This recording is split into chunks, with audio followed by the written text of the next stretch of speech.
Le départ est simple. Le Vallon a fait l'objet d'un contrôle fiscal durant l'automne dernier, qui n'a donné lieu à aucune remarque concernant la gestion et la comptabilité. Donc de ce côté-là, nous sommes clean, sérieux, rigoureux. Mais, il y a un gros mais.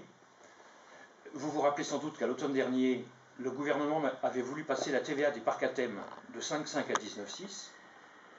Il avait renoncé devant les risques de déstabilisation de ce secteur économique important pour l'animation des territoires. Eh bien, il y a un parc à thème en France que l'administration fiscale entend passer de 5,5 à 19,6, et pas seulement à partir du 1er janvier 2012, mais avec effet rétroactif depuis 2008. Et ça met tout simplement en péril ce lieu unique qui fonctionne depuis 20 ans. Depuis son ouverture en 1993, le taux réduit, le taux de 5,5, était appliqué aux recettes sur les entrées. L'administration fiscale nous a écrit, je vous le fais en français, « Désormais pour nous, dès qu'une œuvre est touchée, manipulée par le public, ce n'est plus une œuvre mais un jeu. Seules les œuvres statiques ont pour nous valeur d'œuvre. Vous auriez dû comptabiliser la TVA sur les entrées avec une partie artistique à 5,5 et une partie ludique à 19,6.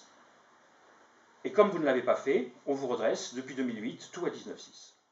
Tous les parcs à thème, les parcs d'attractions, les fêtes foraines, les parcs animaliers, les zoos, les grottes, les expositions culturelles et les jardins sont tous à taux réduit.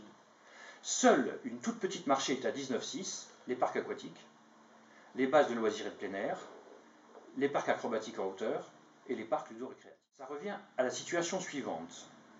On applique le taux réduit aux industriels du loisir qui attachent les enfants sur du manège, et on viendrait appliquer le taux plein à une TPE créative et responsable qui œuvre en zone de montagne et qui a choisi art contemporain et pédagogie comme axe de travail depuis 20 ans. Alors les conséquences financières sont pour nous dramatiques. Nous sommes une entreprise qui augmentait chaque année ses salariés, qui avait des fonds propres pour résister à des météos catastrophiques.